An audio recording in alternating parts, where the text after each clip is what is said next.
Saya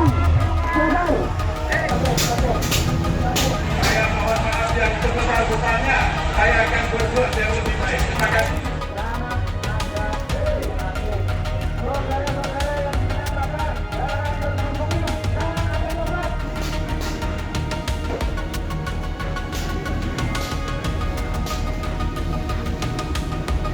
Saya mohon maaf yang sebesar-besarnya. Saya akan berbuat yang lebih baik. Terima kasih.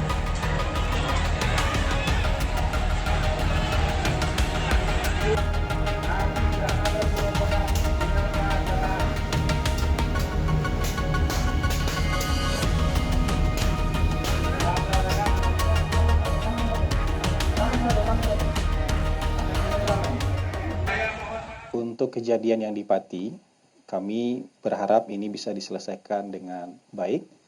Semua pihak bisa berdialog, bertemu dengan kepala dingin, dengan pikiran hati yang tenang untuk bisa menyelesaikan persoalan ini dengan baik. Karena kalau misalnya ketertiban umum terganggu, tentu kepentingan masyarakat secara umum juga nanti akan terganggu. Nah, kalau mengenai tuduhan bahwa hal-hal yang dilakukan oleh beberapa pemerintah daerah ini terkait dengan kebijakan efisiensi, kami menganggap ini sebuah tanggapan yang prematur. Ya, teman-teman, efisiensi di awal tahun 2025 itu tidak hanya untuk satu kabupaten kota, tidak hanya untuk 2 kabupaten kota, tapi untuk 500-an kabupaten kota. Ya kan? Untuk 500-an kabupaten kota.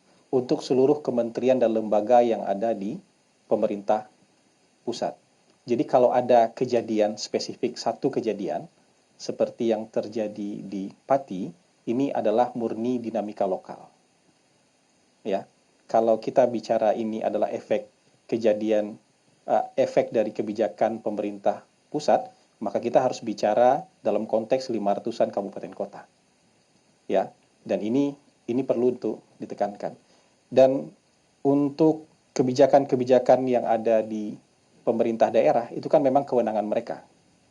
Ya, untuk PBB P2 itu, ini kan PBB P2, pajak bumi bangunan, sektor pedesaan dan sektor perkotaan, rumah, gedung, tanah, di luar tambang, perkebunan, dan lain-lain. Ini memang kewenangan dari pemerintah daerah. Biasanya mereka juga membuat ini berdasarkan perda. Kalau berdasarkan perda itu kan bupati bersepakat memutuskan ini dengan DPRD. Kan begitu. Jadi elected office di sana yang sudah berunding. Bahkan kebijakan-kebijakan soal tarif PBB ini ada yang sudah dari tahun 2023, tahun 2024. Yang tahun 2025 mereka ada juga yang baru menjalankan. Jadi ini tidak bisa kemudian langsung dengan tuduhan prematur seperti itu. Ya, makanya itu yang saya bilang bahwa kebijakan ini kebijakan daerah, dan kalau ada kejadian seperti di Pati itu murni dinamika lokal, dan kalau itu dituduhkan sebagai efek dari kebijakan pemerintah pusat, maka kita harus bicara dalam konteks 500-an kabupaten kota. Dan ini kan satu peristiwa, maka satu peristiwa ini lebih baik dimaknai sebagai dinamika di tingkat lokal. Ya, tidak dihubung-hubungkan dengan kebijakan pemerintah pusat soal efisiensi, karena sebenarnya efisiensi ini hanya mungkin 4 atau 5% saja ya dari anggaran yang biasa dikelola oleh pemerintah daerah. Kira-kira seperti itu. Mohon maaf yang sebesar-besarnya. Saya akan berbuat yang lebih baik. Terima kasih.